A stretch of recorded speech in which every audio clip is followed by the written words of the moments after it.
Episode 76 Ayan takes a decision for Myra. Lakshya ने धोखे से मायरा को अपने घर बुला लिया था और अब उसे फोर्स कर रहा था कि वो उसे हाथ जोड़कर माफी मांगे वरना अयान को बर्बाद होता हुआ देखे। कमरे की हवा भारी थी, लक्ष्य की सड़ी हुई मुस्कान अभी तक उसकी आंखों में थी और मायरा की सांसें तेज थीं। वो खुद को रोकते हुए गुस्से से उसे घूर रही थी। तभी लक्ष्य ने धीरे से कुर्सी की टेक ली और ठंडी बर्फ जैसी आवाज में बोला, अब जाओ और जाकर सोचो कि तुम्हें करना क्या है, क्या वाकई अयान की इज्जत बचानी है या नहीं। लक्ष्य अब थोड़ा रुककर उसकी आंखों में झांकते हुए आगे बोला, कल शाम तक का वक्त है तुम्हारे पास। अगर बचाना चाहती हो अपने हीरो को तो आकर मंत्री साहब और पूरे स्टाफ के सामने माफी मांग लेना। ये सुनकर मायरा ने कांपती आवाज लेकिन गुस्से में कहा, माफी? उस गलती के लिए जो मैंने की ही नहीं। लक्ष्य चुपचाप उठता है और दरवाजा खोलते हुए कहता है, गलती तुमने की हो या नहीं अब इससे फर्क नहीं पड़ता। फर्क इससे पड़ेगा कि तुम माफी मांगती हो या फिर अयान का ड्रीम प्रोजेक्ट कल रात की आग में बदलता है। लक्ष्य ने दरवाजे की तरफ इशारा करते हुए, अब जाओ, और हाँ, कल शाम तक जवाब नहीं मिला तो समझ लेना मैंने खुद ही जवाब तय कर लिया है। मायरा कुछ पल तक उसे देखती रही, उसकी आंखें गुस्से, अपमान और डर से भरी थीं। वो एक झटके से मुड़ी और तेज कदमों से वहां से निकल गई। मायरा के कमरे में सन्नाटा था और मायरा उस सन्नाटे के बीच अपनी रूह की चुप चीखें सुन रही थी। लक्ष्य की बातों ने उसके मन में उथल पुथल मचा दी थी। वो बेबस थी, गुस्से में थी, मगर सबसे ज्यादा उदास थी उस बात के लिए जो उसके साथ हो रही थी। वो कुछ देर तक कमरे में एक कोने में बैठी रही, घुटनों में चेहरा छुपाए, फिर एक गहरी सांस लेकर उठी। धीरे धीरे वॉशरूम की तरफ गई, टैप खोला और अपने चेहरे पर ठंडा पानी मारा। आईने में खुद को देखा, आंखें लाल थीं, मगर अब उनमें आंसू नहीं थे। उसने कमरे में वापस आकर अपना फोन उठाया और अयान को कॉल लगाए। अयान ने स्क्रीन पर मायरा का नाम देखा, फिर घड़ी देखी। इससे पहले उसे ने देर रात कभी कॉल नहीं किया था, यही सोचकर अयान ने कॉल उठाया। हेलो, अयान ने धीरे से कहा और दूसरी तरफ से आवाज़ सुनने का इंतजार करने लगा।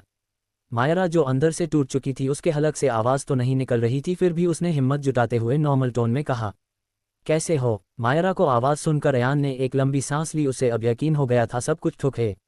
मैं ठीक हूँ। कॉल क्या तुमने? कुछ काम था क्या? अयान ने अपनी फाइल को बंद करते हुए कहा। नहीं, बस ऐसे ही, मायरा ने झिझकते हुए कहा। क्या कर रहे हो? मायरा ने आगे कहा, मैं बस घर जा रहा था, एक्सीडेंट के बाद माँ ने कहा कुछ दिन घर पर ही रह लो। अयान ने भी नॉर्मल होते हुए कहा। वो ऐसे बात कर रहा था जैसे कुछ हुआ ही ना हो। तुम्हें मुझसे कुछ काम है? अब मायरा ने सीधे पॉइंट पर आते हुए कहा। वो ये जानना चाहती थी कि अयान उसे लक्ष्य से माफ़ी मांगने के लिए कहेगा या नहीं।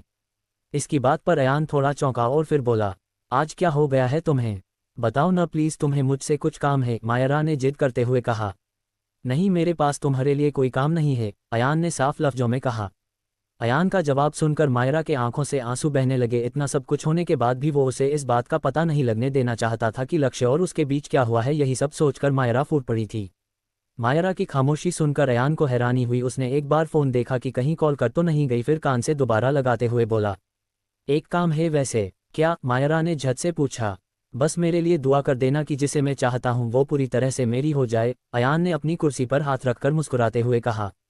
अयान के मुंह से ये शब्द निकलते ही मायरा के दिल में एक बेचैनी की लहर दौड़ गई। उसने खुद को आईने में देखा और कॉल कट कर दी। न जाने उसे ऐसा क्यों लगा कि ये शब्द उसने मेरे लिए बोले हैं।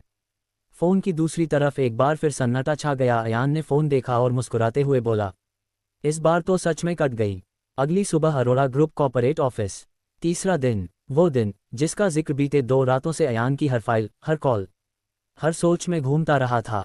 सुबह का सूरज अपनी नर्म रोशनी के साथ मुंबई की ऊंची इमारतों को सुनहरा कर रहा था, लेकिन अरोड़ा ग्रुप के हेड ऑफिस में रोशनी नहीं, सिर्फ बेचैनी थी।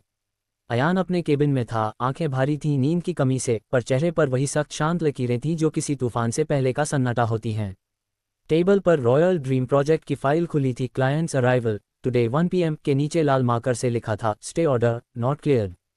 उसने उठकर खिड़की से बाहर देखा। नीचे ऑफिस के गेट के पास मीडिया वैन और कुछ इंटरनेशनल डेलीगेट्स के स्वागत की तैयारी शुरू हो चुकी थी। रिसेप्शन से फ़ोन बजा, सर, फॉरेन डेलीगेशन एयरपोर्ट से निकल चुका है, within 1 hour they will be here. Ayan ने कॉल बिना जवाब दिए काट दी। वो जानता था उसका सपना, उसकी मेहनत, उसकी इज्जत, सब कुछ आज एक पतले धागे पर लटक रहा था। और वो धागा किसी और के हाथ में था। वो था मंत्री विक्रम प्रताप के या उसके अहंकार के। अयान की आंखें क्लॉक पर गईं। सुबह के 10:16। स्टे ऑर्डर अभी तक हटा नहीं था। कबीर दरवाज़ा खटखटा कर अंदर आया। सर, क्या हम प्रोजेक्ट साइट की क्लोजिंग की अनाउंसमेंट रख लें या क्लाइंट्स को डिनर मीट के लिए पोस्टपोन करें? अयान ने कुछ नहीं कहा। बस अपनी घड़ी खोलकर टेबल पर रख दी, जैसे हर सेकंड की आवाज़ अब उसकी सांसों से जुड़ चुकी थी। कमरे में एक अजीब खामोशी थी जो चीख रही थी। वो जानता था कुछ न किया तो ये सपना सिर्फ उसका नहीं, सैकड़ों लोगों का टूट जाएगा। दूसरी तरफ मायरा के कमरे में धीमी रोशनी थी, खिड़की पर हल्का सा पर्दा हिल रहा था, लेकिन हवा भी जैसे मायरा के अंदर के तूफान को शांत नहीं कर पा रही थी। वो आईने के सामने खड़ी थी, शांत चेहरा, लेकिन आंखों में बेबसी थी।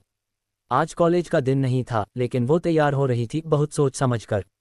नीले रंग का सूट पहना था, सिंपल लेकिन सलीकेदार। बालों को हल्के से समेटा, जैसे किसी खास मौके पर जाना हो, लेकिन ये कोई मौका नहीं था, ये समर्पण था।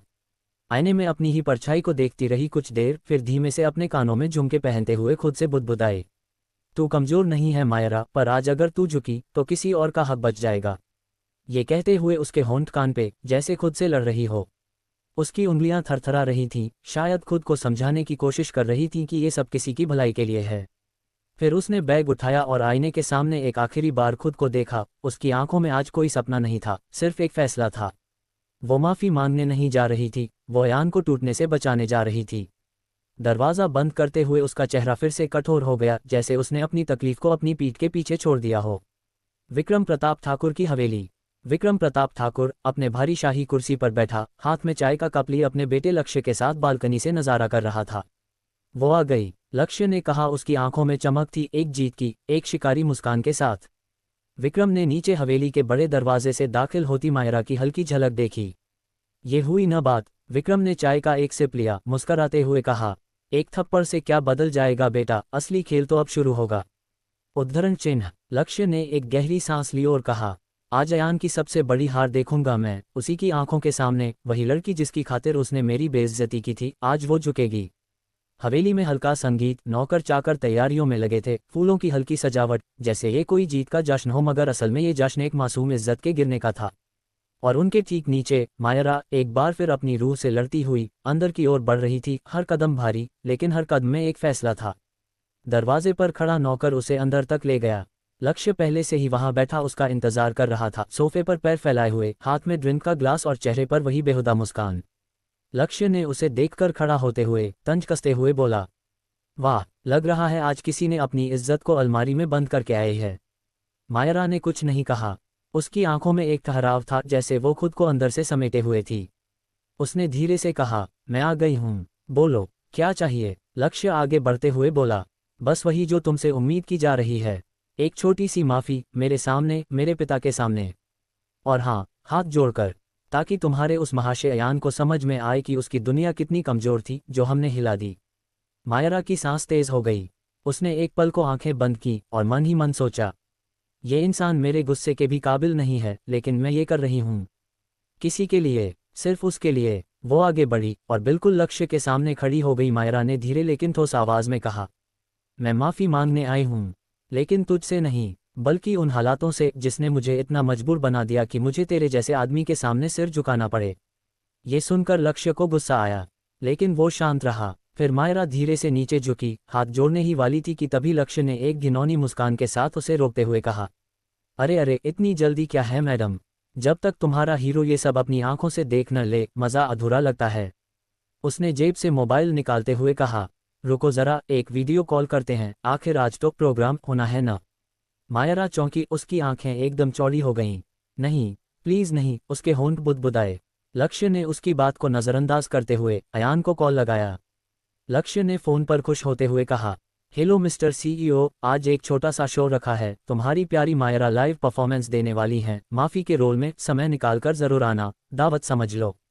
ये सुनकर फ़ोन के उस पार अयान अपने ऑफिस के केबिन में खड़ा, उसके पूरे तन मन में आग लगने लगी थी। उसकी आंखों में लावा उबलने लगा, जबड़े भींचे हुए, मुठियां तनी थीं और सांसें इतनी भारी कि जैसे सीने से आग निकलने ही वाली हो। उसके अंदर एक ही वाक्य गूंजा, मैंने उसे वहां जाने के लिए मना किया था, फिर भी वो।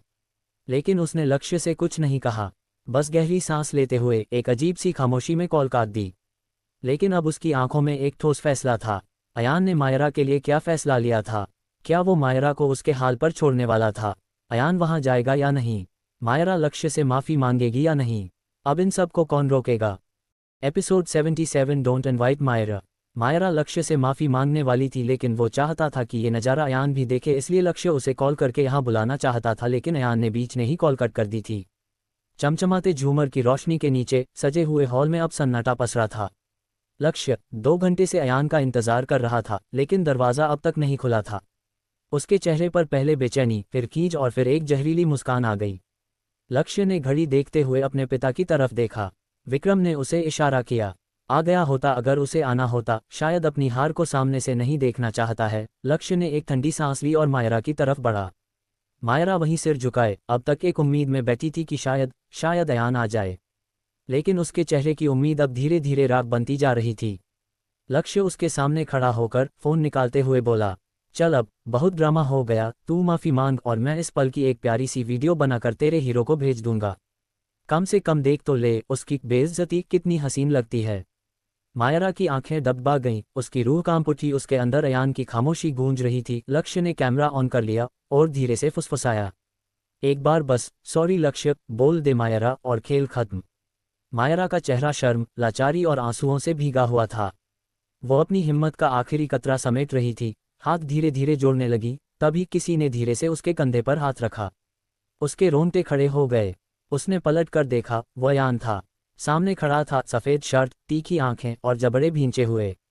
उसकी सांसें गहरी थीं, लेकिन चेहरे पर गुस्से की एक ठंडी परत थी जो अब फटने ही वाली थी। मायरा की आंखों में पानी नहीं था, अब सिर्फ हैरानी थी, राहत थी और एक अधूरी सिसकी थी। अयान ने उसके हाथों को पकड़कर धीरे से नीचे किया, बिना कुछ कहे, बस एक नज़र डाली जो कह रही थी, इसकी ज़रूरत नहीं है, मैं आने में देर कर सकता हूँ लेकिन बेइज्जत नहीं होने दूंगा। फिर उसकी नज़र सीधे लक्ष्य पर गई, जो अब भी फ़ोन हाथ में पकड़े इस अचानक तूफान को देख हक्का बक्का रह गया था। अयान ने धीरे मगर ठोस आवाज़ में कहा, वीडियो तो पहले ही बन चुका था, बस वायरल होने की देर है। अयान की ये बात वहाँ खड़े किसी को भी समझ नहीं आई। कहना क्या चाहता है, साफ साफ बोल, लक्ष्य ने अयान का कॉलर पकड़ते हुए कहा।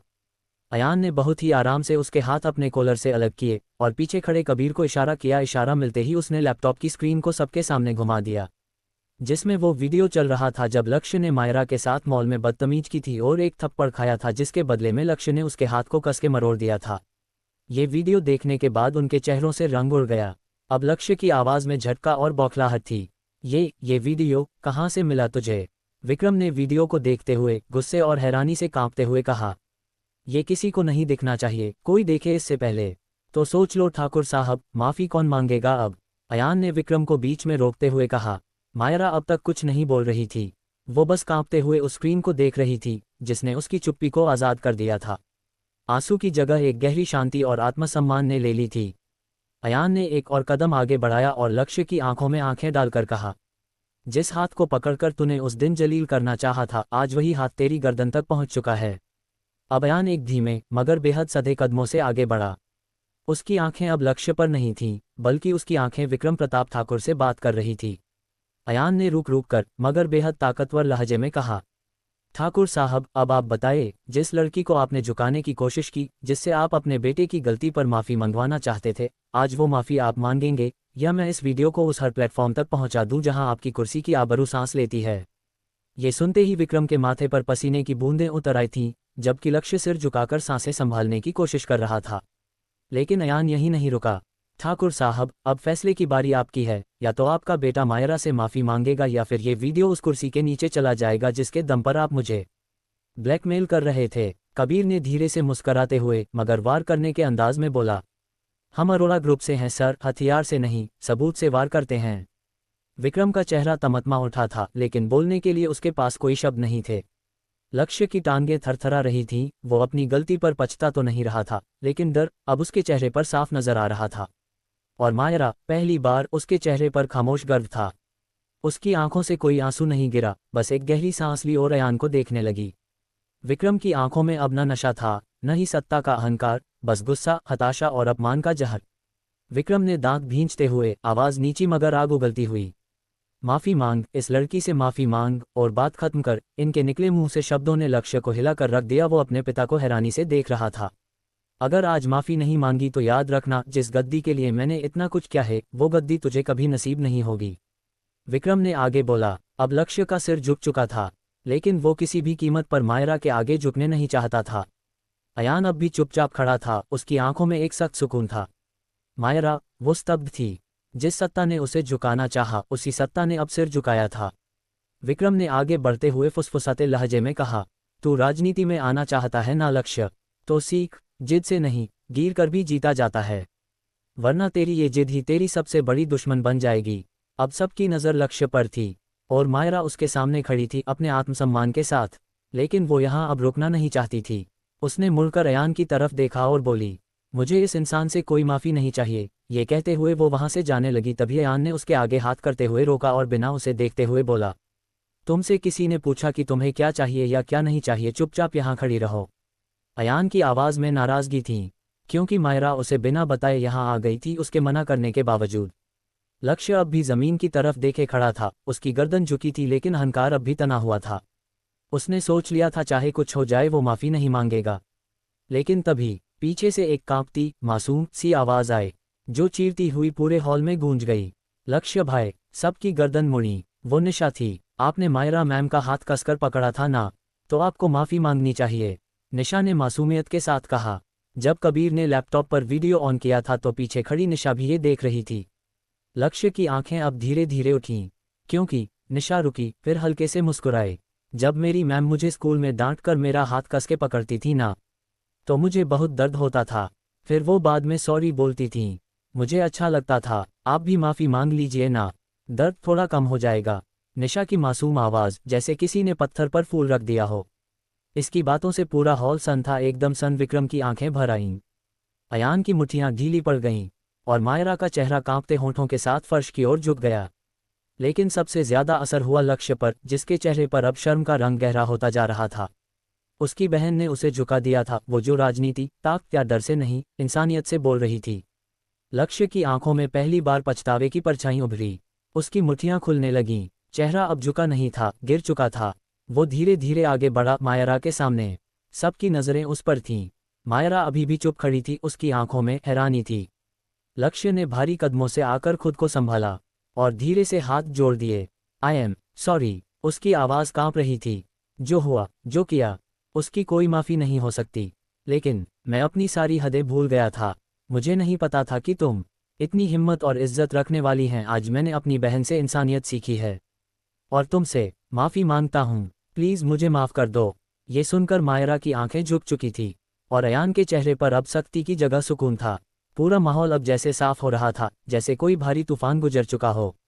विक्रम प्रताप ने अपने बेटे की तरफ देखा, उनकी आंखों में भी संतुलित कठोरता थी, लेकिन उन्होंने मुस्कुराते हुए कहा, शायद अब तू उस कुर्सी के काबिल बन सके। अब वहां कुछ पल की चुप्पी थी। लक्ष्य की माफ़ी हवा में तैर रही थी। अयान ने अपनी जगह से एक कदम आगे बढ़ाया, चेहरे पर तल्खी थी पर आवाज़ सधी हुई। कितनी कमाल की बात है।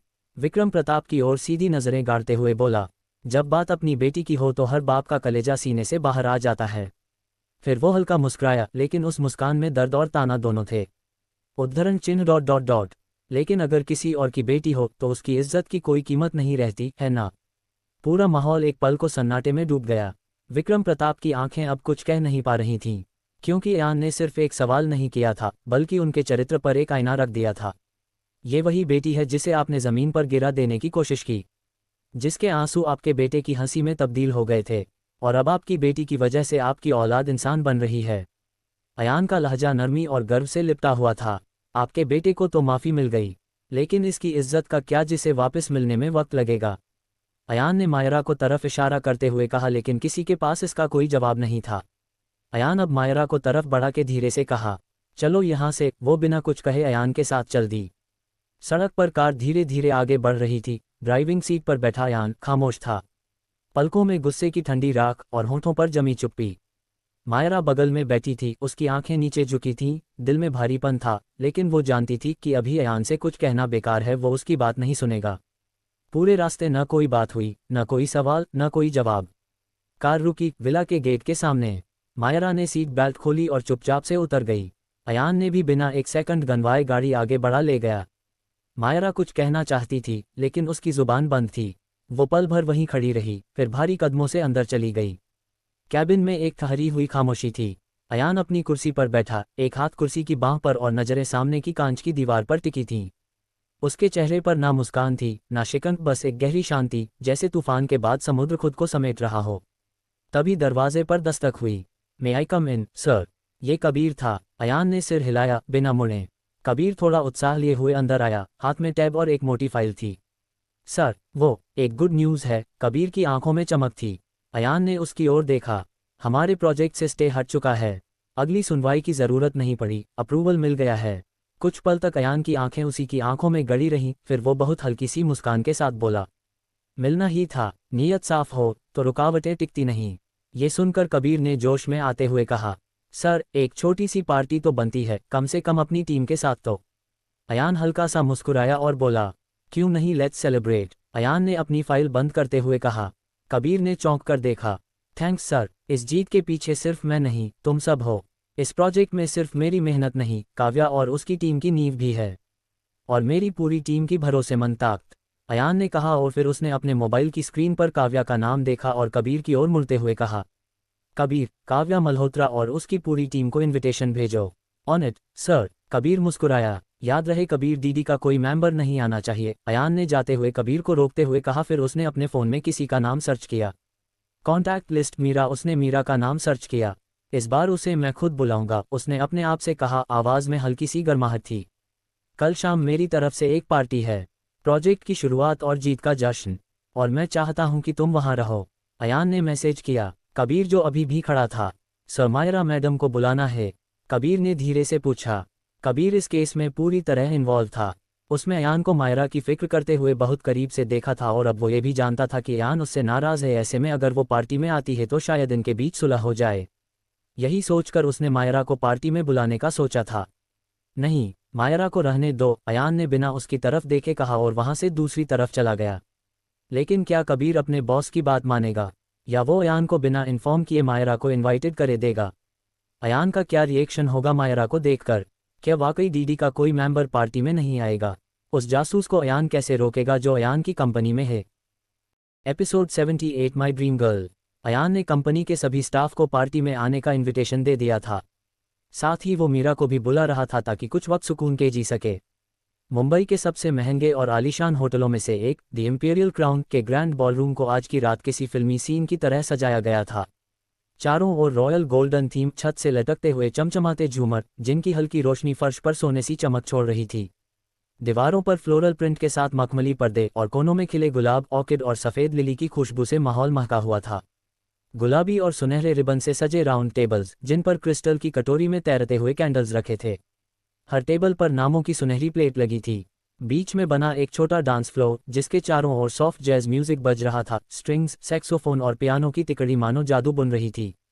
ड्रिंक्स काउंटर पर विदेशी वाइन और मॉकटेल की सजी हुई बॉटल्स थीं। शेफ्स लाइव काउंटर पर इंटरनेशनल कुजीन बना रहे थे, इटालियन पास्ता से लेकर मिडिल ईस्टर्न डेजर्ट तक सब कुछ।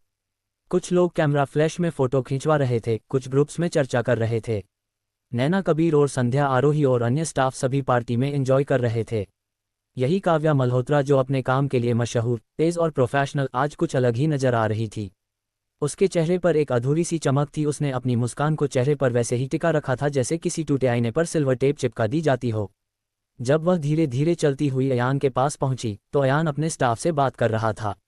उसने एक पल को रुक कर देखा, फिर मुस्कुराया। वो मुस्कान जो हर किसी को प्रोफेशनल लगती थी, लेकिन काव्या के लिए किसी जमाने में सब कुछ थी।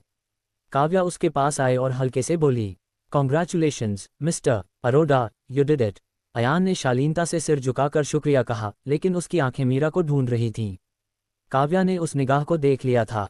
बस उसी पल वो मुस्कान जो वो अब तक चेहरे पर टिकाई थी, धीरे धीरे धुंधला होने लगी। उसकी आंखें बहुत कुछ कह रही थीं, लेकिन जबान से कुछ नहीं कह पा रही थीं। एक्सक्यूज मी, अयान ने कहा और वहां से चला गया। अब पार्टी में एंट्री हुई आलिया और उसके साथ उसके फियोंसे बादशाह की, जो डीडी का मेंबर था। लेकिन आलिया इस बात से अनजान थी। कबीर ने उसे घूरा और अयान से कहा, सर बादशाह, उसे मैंने इनवाइटेड किया है। अयान ने बादशाह को देखते हुए कहा, पर सर आपने तो, अब वो मेरे लिए काम करता है, अयान ने उसे रोकते हुए बीच में बोला। बादशाह और आलिया अब अयान के पास आए और कॉन्ग्रेचुलेशन कहा। ये तो मुझे तुम्हें भी कहना चाहिए, आखिर इन सब में तुम लोगों को मेहनत मुझसे ज्यादा है, अयान ने मुस्कुराते हुए कहा। आलिया में मुस्कुराते हुए सर हिलाया। एंजॉय द पार्टी, अयान ने उन्हें अंदर आने का इशारा करते हुए कहा, और फिर से गेट की तरफ देखने लगा। अयान अपने काले थ्री पीस सूट में बेहद डैशिंग लग रहा था, लेकिन उसकी आंखें वो बार बार दरवाजे की ओर जातीं। एक बेचैनी उसके चेहरे पर साफ झलक रही थी। कबीर ने पास आकर धीरे से बोला, सर, सब कुछ ठीक चल रहा है, बहुत कमाल की पार्टी है। अयान ने बस हल्की सी मुस्कान दी और गर्दन मोड़कर फिर से उस गेट की ओर देखने लगा। क्या आज भी वो नहीं आएगी? उसके दिल ने धीमे से सवाल किया। कुछ सेकंड बाद उसने खुद से ही बुदबुदाते हुए कहा, क्या आज सारी रात मुझे इसी दरवाजे पर वेट कराओगी मीरा? उसके लहजे में इंतजार की थकन नहीं, बल्कि एक अधूरी उम्मीद की टीस थी। उसका हाथ अपने घड़ी पर गया, टाइम देखना नहीं था, बस इतना जानना था कि कितनी देर से वो एक चेहरा, एक मुस्कान, एक मौजूदगी के लिए हराहट पर पलट रहा था। तभी मीरा का चेहरा उसे नजर आया। ब्लैक सिल्क गाउन में लिपटी, हर कदम पर उसकी चाल में वो रॉयल ठहराव था जिसकी झलक महलों में रहने वाली रानियों में मिलती है। उसके खुले बाल, हल्के वेवी, कंधों पर गिरते हुए, जैसे हर लहर में कोई बात कह रहे हों। आंखों में काजल की वो सादगी और होठों पर नर्म मुस्कान, जिसे देख अयान की सांसें थम गईं। अयान उसी पल, उसी जगह ठहर गया। उसका दिल जैसे एक पल को धड़कना भूल गया था। हाथ में पकड़ा ग्लास ज्यों का त्यों रह गया और उसकी नज़र बस मीरा पर। मीरा की नज़रें कुछ पल के लिए अयान से मिलीं और वो पल जैसे घड़ी के कांटे रोक गया। बिना कुछ कहे बहुत कुछ कह दिया गया था। अब अयान धीरे धीरे चलता हुआ आ रहा था, पूरे आत्मविश्वास के साथ, काले सूट में सजी हुई शख्सियत, आंखों में वही ठहराव जो सिर्फ किसी खास के लिए होता है। वो मीरा के सामने रुका, हल्के से मुस्कुराया। मीरा ने उसकी आंखों में देखा और उसे महसूस हो गया कि आज कुछ अलग है। वो बहुत हैंडसम लग रहा था। अयान ने मीरा का हाथ थामा सबके सामने, और फिर पूरे हॉल में अपनी भारी, शांत आवाज में बोला, may I have your attention please. Hall का शोर थम गया। सभी नजरें अब अयान पर थीं। उसने मीरा की तरफ देखा, फिर सबकी तरफ मुखातिब होकर कहा, I want to introduce someone very special. She is not just someone, she is my fiancee. Yes, we are getting married सून।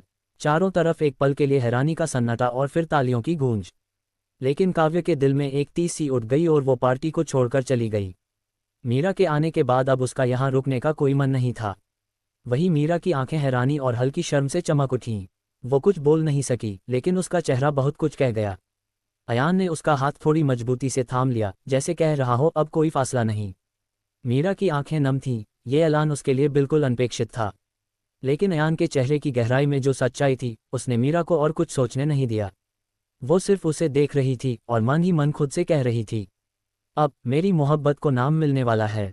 जैसे ही अयान ने पार्टी में सबके सामने हाथ पकड़कर मुस्कुराते हुए मीरा को अपनी फियोंसी कहकर इंट्रोड्यूस किया और ये भी ऐलान किया कि वे जल्द शादी करने वाले हैं, पार्टी हॉल तालियों से गूंज उठा। लेकिन एक कोना था जहां दिल की धड़कनें तेज थी, रिद्धिमा का। आखिर वो भी अब इस कंपनी का हिस्सा थी। वो एक चमकदार सी रेड ड्रेस में थी, बाल खुले हुए, हाथ में वाइन का ग्लास, लेकिन उसकी आंखों में कोई नशा नहीं था, सिर्फ जलन। उसने देखा अयान की आंखों में सिर्फ मीरा के लिए प्यार था। वो वही मीरा जिसे की औकात उसके सामने कुछ नहीं थी। वो मीरा जो कभी एक आम सी लड़की थी, आज सबकी नज़रों में हीरोइन बन गई थी और अयान जैसे शख्स की मंगेतर। रिद्धिमा का हाथ कांप रहा था।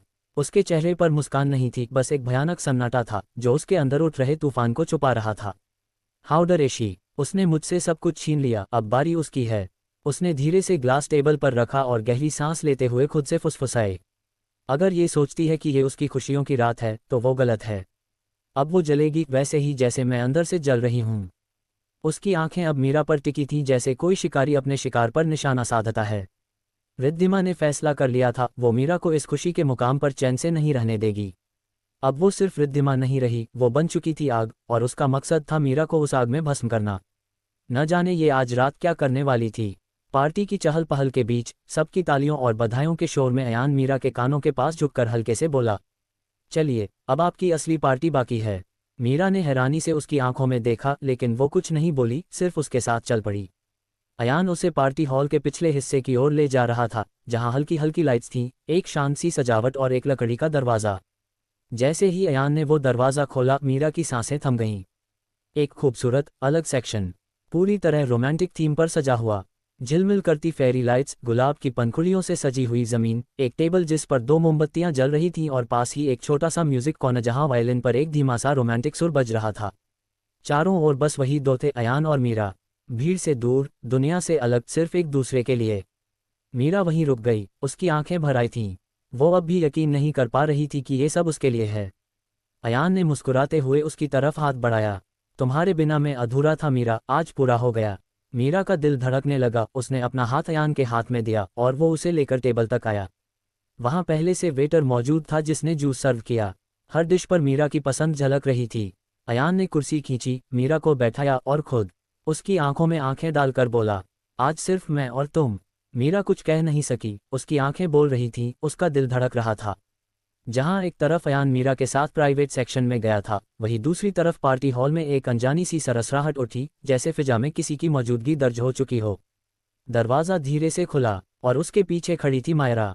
ब्लैक गाउन में लिपटी, हल्के वेव्स में खुले बाल, आंखों में हल्का स्मोकी मेकअप और होठों पर गहरी खामोशी। उसके कदम धीमे मगर शालीन थे, कई आंखें उसकी ओर घूमी, कुछ उसे पहचानने की कोशिश में और कुछ उसकी खूबसूरती से ठहरसी गईं। कबीर, जो बार सेक्शन से अभी लौटा ही था, उसे देखकर मुस्कुरा उठा। वेलकम मिस मायरा, मुझे खुशी है कि आपने हमारा इनविटेशन स्वीकार किया। कबीर जानता था कि अयान जिस लड़की के लिए पूरी दुनिया से लड़ा, वो इस पार्टी में ज़रूर आनी चाहिए, और उसने मायरा को इनविटेशन भी अयान की तरफ से दिया था ताकि दोनों के बीच मिसअंडरस्टैंडिंग्स दूर हो सके। और यही हुआ। मायरा यही सोच कर आई थी कि जब अयान ने उसे खुद बुलाया है तो वो कैसे मना कर दे, और साथ ही उसने सीचा की मौका देखकर माफ़ी मांग लेगी। मायरा बस हल्की सी मुस्कुरा दी। मीरा और अयान डिनर के रहे थे कि अचानक अयान की जेब में रखा फ़ोन वाइब्रेट हुआ। स्क्रीन पर एक ज़रूरी कॉल फ्लैश हो रही थी, जिसे वह नज़रअंदाज नहीं कर सकता था। उसने मीरा की तरफ देखा, जो उसकी आंखों में झांक रही थी। मुझे बस 1 मिनट देना, एक ज़रूरी कॉल है। मीरा ने मुस्कराते हुए सिर हिला दिया और कहा, मैं यहीं हूँ। अयान कुर्सी से उठा, कोट को ठीक किया और फ़ोन उठाते हुए तेज़ कदमों से बाहर की ओर बढ़ गया। बाहर पार्टी की चमक धमक और शोरगुल से थोड़ा हटकर लॉन के एक कोने में खड़ा होकर उसने कॉल रिसीव की, लेकिन उस वक्त उसे ये ज़रा भी अंदाज़ा नहीं था कि अब उसके साथ क्या होने वाला है। जब अयान कॉल ख़त्म करके लौटा तो वो वही लौ फिज़ा में अब भी जल रही थी, लेकिन मीरा अब कुर्सी से उठ चुकी थी। वो एक कोने में खड़ी थी, पीठ अयान की ओर, हल्का सा चेहरा घुमाकर कहीं दूर देख रही थी, जैसे किसी सोच में डूबी हो। उसके काले गाउन की झिलमिलाहट और खुले बालों की लहर हवा में नरम सी लहराए। अयान की नज़र जैसे थम गई। वो कुछ देर उसे देखता रहा, फिर धीरे से उसके पास जाकर पीछे से उसका हाथ थामा। उसकी उंगलियों की हल्की सी पकड़ में जो अपनापन था, वो मीरा ने अपनी सांसों में महसूस किया। मैं आ गया, माई ड्रीम गर्ल, उसने फुसफुसाते हुए कहा, जैसे पूरी दुनिया से छुपाकर उसे एक लड़की से अपने जज्बात जाहिर कर रहा हो। लेकिन ये लड़की मीरा नहीं, मायरा थी। जैसे ही उसने अयान के मुंह से ये शब्द सुने, वो हैरान रह गई। उसके और वही जम गए। क्या होगा जब वो पलटेगी? क्या अयान उसे यहाँ आने पर डांटेगा? मीरा कहाँ चली गई थी? ये अदला बदली किसने की थी? एपिसोड 79। अयान मीरा को जहाँ छोड़कर गया था वहाँ अब मायरा खड़ी थी। अयान ने उसे मीरा समझकर अपने दिल की बात कह दी थी, और मायरा को लग रहा था कि ये सब उसके लिए है। जैसे ही मायरा धीरे से पलटी, अयान की सांसें मानो उसके गले में अटक गईं। जिसे वो अब तक मीरा समझ रहा था, जिसका हाथ उसने थामकर मेरी ड्रीम गर्ल कहा था, वो मीरा नहीं, मायरा थी। वही मायरा जिसे उसने इस पार्टी में इनवाइट नहीं किया था। तो ये कैसे आई? ये सवाल अयान के मन में गूंज रहा था। उसकी आंखें पल भर को चौड़ी हो गईं, चेहरे पर जबरदस्त हैरानी और दिल में अजीब सी हलचल, जैसे एक तूफान ने अचानक दस्तक दे दी हो। मायरा भी उसकी आंखों में झांक रही थी। उसकी नज़रों में शिकवा नहीं था, बस वो तकलीफ थी जो बिना कहे भी सब कुछ कह रही थी। अयान की पकड़ अब ढीली पड़ गई थी। मायरा, उसके लब बमुश्किल इतना ही कह पाए, चेहरे पर पछतावे की लकीरें गहराती चली गईं। मैंने मायरा को मीरा समझकर वो सब कह दिया। अयान मन ही मन सब कह रहा था, लेकिन उसकी ज़बान कुछ नहीं कह रही थी। एक अजीब सी घुटन उसके गले तक आ पहुंची। वो कुछ कह भी नहीं सका, न माफ़ी न सफाई। बस अपने सूखे होठों को भींचते हुए चुपचाप मुड़ा और वहां से चला गया। मायरा उसकी पीठ देखती रही थी।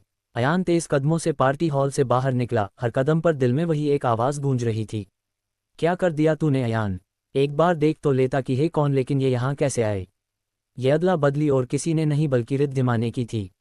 जब उसने पार्टी में मायरा को देख तो उसे समझ नहीं आया कि ये यहाँ कैसे है, ये तो अरोड़ा ग्रुप का हिस्सा भी नहीं है। इसलिए उसने एक वेटर से कहकर मायरा को वहाँ भेज दिया जहाँ अयान और मीरा टाइम स्पेंड कर रहे थे, और अयान की गैर मौजूदगी में जाकर मीरा पर जूस गिर दिया ताकि वो वहाँ से चली जाए और अयान मायरा को मीरा समझ ले। और वही हुआ, लेकिन रिद्धिमा का ये प्लान पूरा नहीं हो सका, क्योंकि वो चाहती थी कि मीरा अयान को मायरा के साथ देखे, लेकिन वो इतनी जल्दी बाहर आ गया था कि मीरा अब तक बाथरूम में थी। रिद्धिमा अब बस अपन सर पकड़कर बैठी थी। टेबल पर बैठी हुई मुट्ठी भींचे वो बाहर आए अयान को घूरेका रही थी। अफसोस, इसका प्लेन फेल हो गया था। मायरा अब भी उसी रूम में थी। अयान की गर्म हथेली की पकड़ अब भी उसकी कलाई पर जैसे महसूस हो रही थी। दिल की धड़कनें तेज थी, चेहरे पर सन्नाटा था, लेकिन आंखों के अंदर कहीं एक हल्की सी चमक तैरने लगी थी। ड्रीम गर्ल, उसके जहन में वही दो शब्द गूंजने लगे जो अभी कुछ पल पहले अयान की जुबां से निकले थे। अयान जा चुका था, लेकिन उसके अल्फाज अब भी मायरा के दिल में ठहरे हुए थे। धीरे धीरे उसके होठों पर एक फीकी सी मुस्कान उभरी। शायद, वो शायद मुझसे, मायरा कहते कहते रुकी। वो मुझसे प्यार करता है, मायरा ने खुद को दीवार से लगाया और आंखें बंद करते हुए बोली। वरना कोई किसी अजनबी के लिए इतना कुछ नहीं करता जितना अयान मेरे लिए करता है। बिना किसी को परवाह किए दुनिया से लड़ जाता है, इतना अब कुछ तो सिर्फ अपनों के लिए किया जाता है। उद्धरण चिन्ह। मायरा को बहुत बड़ी गलतफहमी हो गई थी। उसको ये लग रहा था कि अयान ने उसे ड्रीम गर्ल कहा है, लेकिन हकीकत ये थी कि अयान ने वो शब्द मीरा समझकर कहे थे। मायरा अयान के लिए सिर्फ एक किया हुआ वादा थी, वो वादा जो उसने मायरा से किया था कि जब तक वो एक लॉयर नहीं बन जाएगी तब तक वो उसका साथ देगा। अंदर हॉल की भीड़, रोशनी और संगीत के शोर के बीच अयान का दिल अभी भी मायरा और अपने शब्दों की गलती में उलझा हुआ था। लेकिन तभी पार्टी हॉल के दूसरे कोने से एक नर्म सी आहट उसके दिल पर दस्तक देती है। मीरा, वो ब्लैक सिल्क गाउन को संवारती हुई वॉशरूम से बाहर आ रही थी। बालों को एक साइड से झटकते हुए, चेहरे पर वही सादगी, वही नज़ाकत, उसके हर कदम में अयान के लिए सुकून था। अयान की निगाहें जैसे ठहर गईं। वो बिना कुछ कहे उसे निहारता रहा कुछ पल, फिर धीमे कदमों से उसके पास पहुंचा और जैसे ही आमने सामने आए उसकी गहरी आवाज़ में सवाल उभरा, कहाँ चली गई थी तुम? उस लहजे में कोई शिकायत नहीं थी, बल्कि एक बेबाक सुकून था, जैसे किसी को फिर से पा लेने का। मीरा हल्की मुस्कान के साथ बोली, बस थोड़ा ड्रेस ठीक कर रही थी, सबके सामने इम्प्रेशन अच्छा होना चाहिए न। अयान हल्के से मुस्कुराया, लेकिन उसके अंदर चल रही हलचल अब भी कहीं छिपी हुई थी, जिसे मीरा फिलहाल नहीं समझ सकी थी। अच्छा चलो, अयान ने कहा और उसे अपने साथ ले जाने लगे। तभी वहाँ नहीं यहाँ, अयान ने उसे रोकते हुए कहा और डांस फ्लोर की तरफ घुमा दिया। मीरा भी डांस करने के लिए एक्साइटेड थी, इसलिए बिना कोई सवाल किए वो भी अयान के साथ चल दी। रुमानी सी जगह जहाँ इस वक्त कोई नहीं था सिवाय मायरा के। वो अकेली खड़ी थी, खामोश, गुमसुम, अपने अंदर चलती हलचलों से लड़ती हुई। उसके चेहरे पर भावनाओं की लहरें थीं, कभी मुस्कान की, कभी उलझन की। अचानक क्लिक, दरवाज़ा खुला। बादशाह जो गलती से यहाँ आ गया था, मायरा को देख के हैरान रह गया था। फिर उसे याद आया कि उसने ही मायरा की अयान के करीब भेजा था उस डायरी के लिए। मायरा ने पलट कर देखा तो जैसे वक्त थम गया। पल भर को दोनों की निगाहें टकराईं। मायरा की आंखों में डर था। वो फौरन पलटी और तेजी से वहां से निकलने लगी, लेकिन तभी बादशाह ने उसका हाथ पकड़ लिया। मायरा ठिठकी, सांसें तेज, दिल बेकाबू था। छोड़ो मेरा हाथ, बादशाह ने नरमी से उसका हाथ छोड़ दिया। उसकी आवाज़ नरमी और थमते हुए लहजे में आई। 1 मिनट मायरा, बस 1 मिनट रुक जाओ। उसकी आवाज़ में इस बार वो तेजी, वो हुक्म नहीं थी बल्कि एक गुजारिश थी। मायरा ने जैसे ही अपना हाथ छुड़ाना चाहा, बादशाह ने एक गहरी सांस ली और अचानक वो 2 घुटनों पर बैठ गया। मायरा हैरान रह गई। वो पीछे हटने लगी, लेकिन बादशाह ने सिर झुका लिया। उसकी आवाज़ धीमी थी लेकिन कांपती हुई। मायरा, मुझे माफ़ कर दो। उसके लफ्ज़ों में कोई चालाकी नहीं थी, ना ही कोई डर, बल्कि एक टूटा हुआ इंसान बोल रहा था जो शायद पहली बार खुद से हार गया था। मैंने तुम्हारे साथ जो किया सब कुछ गलत था। मैंने तुम्हें एक चीज़ समझा, एक मोहरा, लेकिन तुम इंसान हो मायरा, और मुझसे 1000 गुना बेहतर। आज मुझे समझ आया कि ताकत से कोई और को झुका तो सकता है, लेकिन दिल नहीं जीत सकता। उसकी आंखें भर आई थीं। वो सिर उठाकर मायरा को देखने की हिम्मत नहीं कर पा रहा था। मुझे नहीं पता तुम माफ़ करोगी या नहीं, लेकिन मुझे माफ़ी मांगनी थी। काश मैं वक्त पीछे ले जा सकता और सब सही कर सकता जब मैंने तुम्हें बदनाम करके तुम्हें घर से बेघर करा दिया था। उद्धरण चिन्ह। उसने धीरे से दोनों हाथ जोड़ दिए। मायरा पुतली बनकर खड़ी थी। उसके चेहरे पर हैरानी, गुस्सा और एक सवाल था, क्या ये वही बादशाह है जिसने अपने फ़ायदे के लिए मेरी जिंदगी को दांव पर लगाया था? बादशाह अब भी घुटनों से उठते हुए गहरी सांस भरता है, उसका चेहरा शर्मिंदगी और कृतज्ञता के बीच झूलता हुआ। तुम शायद नहीं जानती हो, मैं जो भी हूँ, आज जहाँ भी हूँ, वो सिर्फ अयान की वजह से हूँ। उस वक्त जब सबने किनारा कर लिया था, यहाँ तक कि दीदी ने भी, तब वो अयान ही था जिसे मैंने बर्बाद करने की कोशिश की थी। उसमें ही मुझे सहारा दिया। मैं उसका दुश्मन था, फिर भी उसने मेरे बिजनेस को दोबारा खड़ा करने में मदद की और मैंने बदले में सिर्फ गलतियाँ की। मायरा ये सब सुनकर हैरान थी। आज मुझे समझ आया कि ताकत पैसा नहीं, इंसानियत होती है, जो अयान ने मुझे सिखाई है, और मैं हमेशा उसका शुक्रगुजार रहूंगा। इतना कहकर बादशाह चुप हो गया। मायरा को इस पर दया तो आ रही थी, लेकिन उसने कुछ नहीं कहा। अपना गाउन संभलती हुई वो वहां से चली गई। पार्टी अपने शबाब पर थी। मीरा अयान के साथ डांस करने के बाद थोड़ी थक गई थी और अब दोनों एक कोने में बैठे थे।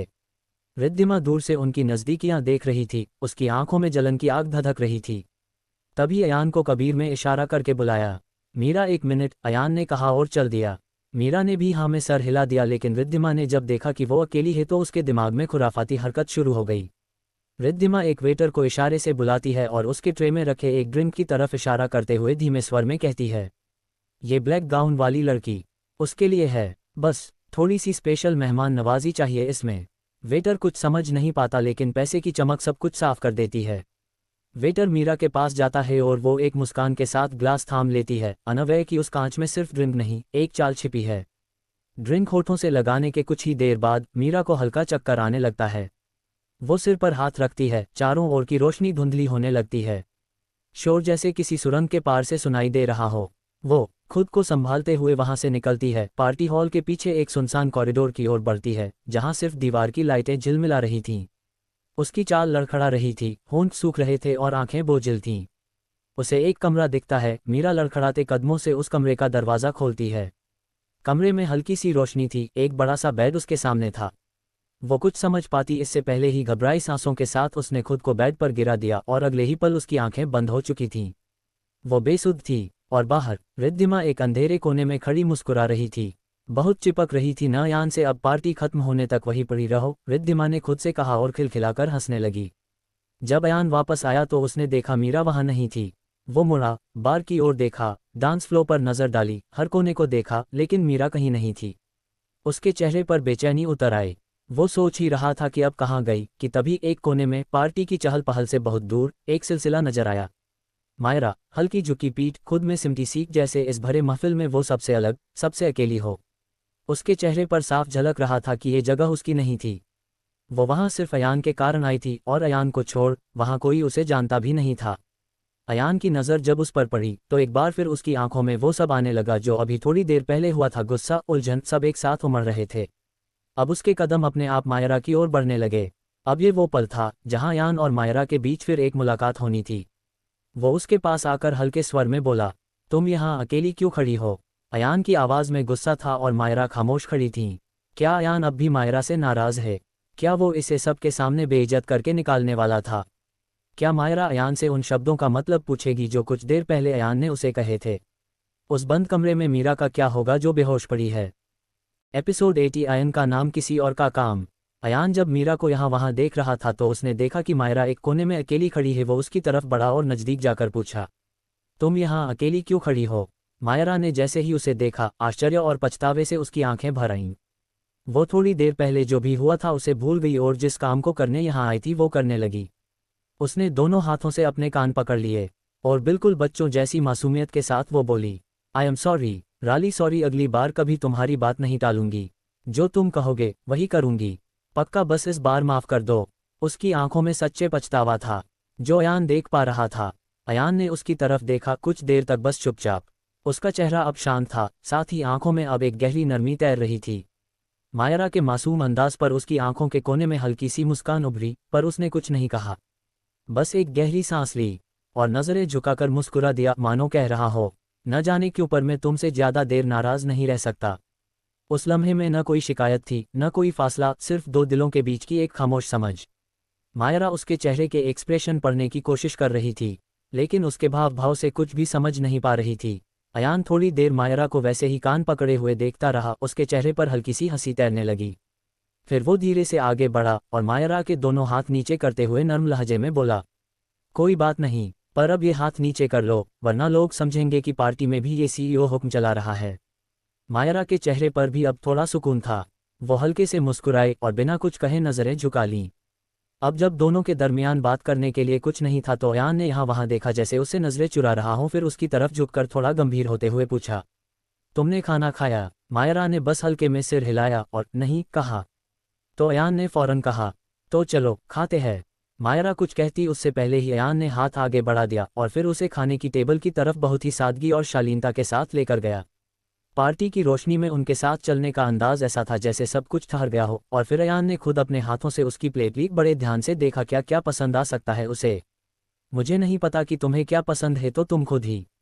अयान ने खाने को देखकर कंफ्यूज्ड होते हुए कहा। तभी मायरा ने उसके हाथ से प्लेट ले ली और फिर खुद उसे सर्व किया। कोई बात नहीं, मायरा ने मुस्कुराते हुए कहा। पार्टी के कोने में खड़ी रिद्धिमा, जो अब तक छिपकर सब कुछ देख रही थी, जैसे ही मायरा को अयान के लिए खाना परोसते देखा, उसका चेहरा जलन और गुस्से से तमतमा उठा। उसने जोर से अपने सिर पर हाथ मारा और झुंझलाकर बुदबुदाए, ये अयान अब मायरा के साथ है। फिर पैर पटकते हुए गुस्से से फुंकारते हुए बोली, अभी तो एक को बंद करके आई थी, अब ये दूसरी के साथ रोमांस में बिजी है। अब इसे कहाँ बंद करूं? इतने तो कमरे भी नहीं होंगे इस होटल में जितनी ये लड़कियां बदल रहा है। उसका चेहरा एक जली हुई मोमबत्ती की तरह टेढ़ा हो गया था। और जब बात मेरे साथ रहने की आती है तो इसे प्रॉब्लम होती है। रिद्धिमा की आंखों में एक अजीब पागलपन सा उभर आया था, उसके होंठ कांपने लगे थे और फिर उसने अपनी उंगलियों से नाखून चबाते हुए गहरी सांस ली और बुदबुदाई, देख लूंगी तुम सबको, एक एक करके सबका पत्ता साफ कर दूंगी। ये कहते हुए रिद्धिमा ने एक वाइन का ग्लास लिया और एक सांस में पी लिया। मायरा और अयान चुपचाप खाना खा रहे थे, लेकिन अयान का मकसद उसे यह सिर्फ खाना खाने के लिए बुलाने का नहीं था, बल्कि उसके जहन में एक सवाल था जो उसे सता रहा था। जब उसने मायरा को थोड़ी देर पहले अकेले खड़ा देखा तो उसके दिल में एक ख्याल आया कि उसकी शादी होने के बाद मायरा का ख्याल कौन रखेगा। वो अब मायरा से ये जानना चाहता था कि क्या कोई लड़का उसकी लाइफ में है जिसमें वो अपना लाइफ पार्टनर देखती है, लेकिन उसे समझ नहीं आ रहा था कि कहाँ से शुरू करे। वो अभी थोड़ी देर पहले जो हुआ उसके लिए सॉरी, मुझे तुम्हारा हाथ इस तरह नहीं पकड़ना चाहिए था, अयान ने नजरें नीचे करते हुए कहा। ये सुनकर मायरा की स्पून जो खाने में चल रही थी अचानक रुक गई। इट्स ओके, उसने झट से कहा और वापस खाने में लग गई। मैं ये कह रहा था, नहीं पूछ रहा था कि तुम्हारा शादी को लेकर क्या ख्याल है। अयान के मुंह से ये अल्फाज इतने लंबे टाइम में निकले कि मायरा बस उसे देखने लगी। उसने बहुत हिम्मत करके मायरा से ये पूछा था, तुम किसी को पसंद करती हो, तुम्हारी लाइफ में कोई है। अचानक अयान के मुंह से ये शब्द सुनकर मायरा अपनी गलतफहमी में वापस चली गई।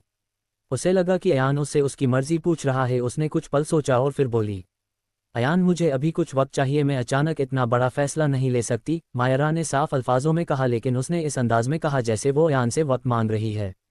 अयान ने कोई जवाब नहीं दिया। वो जानता था लड़कियां अक्सर शादी को लेकर तब तक जल्दी नहीं मानती है जब तक उन्हें कोई सही लाइफ पार्टनर नहीं मिल जाता जिस पर वो आंख बंद करके भरोसा कर सके।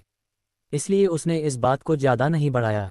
पार्टी अपनी रफ्तार पर थी, सब कुछ बेहद खूबसूरत और प्रोफेशनल लग रहा था, लेकिन इस चमक के पीछे जो साजिश पनप रही थी उसका अंदाज़ा किसी को नहीं था। सिर्फ रिद्धिमा नहीं थी जो इन्हें साथ देखकर जल रही थी, और कोई भी था जहाँ इन दोनों को एक साथ देखकर पूरी तरह हैरान था।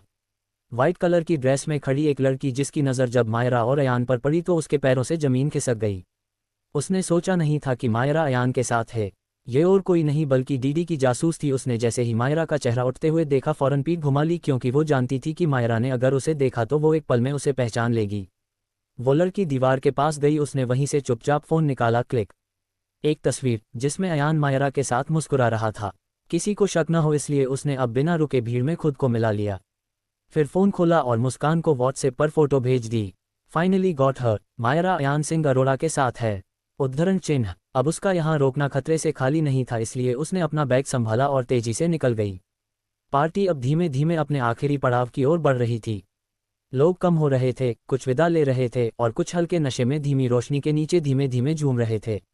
मायरा ने अयान की ओर देखा और धीमे स्वर में कहा, मैं अब निकलती हूँ, देर हो रही है, ज़्यादा रात हुई, शायद बाहर ऑटो भी ना मिले। अयान कुछ पलों तक उसे देखता रहा। उसकी आवाज़ में एक अजीब सी नरमी थी। वो बस हल्के से सिर हिलाकर बोला, ठीक है, संभल कर जाना। मायरा ने एक बार फिर नजरें उठाईं, जैसे कुछ कहना चाहती हो, जैसे हर अल्फाज में कोई न छू पाने वाला फासला हो। फिर खुद को रोक लिया और धीमे कदमों से वहां से निकल गई। अयान वहीं खड़ा रह गया। वो सोच रहा था कि ये जो पल बीते हैं वो क्या थे। तभी उसके दिल में एक झटका सा आया, मीरा। उसे मीरा का ख्याल आया। अयान मीरा को फिर से यहाँ वहाँ देखने लगा। वो तेजी से मुड़ा और पार्टी हॉल के पिछले हिस्से की ओर बढ़ा, जहाँ एक छोटा सा ग्रीन रूम बना था। दरवाज़ा आधा खुला था, रोशनी मंद थी।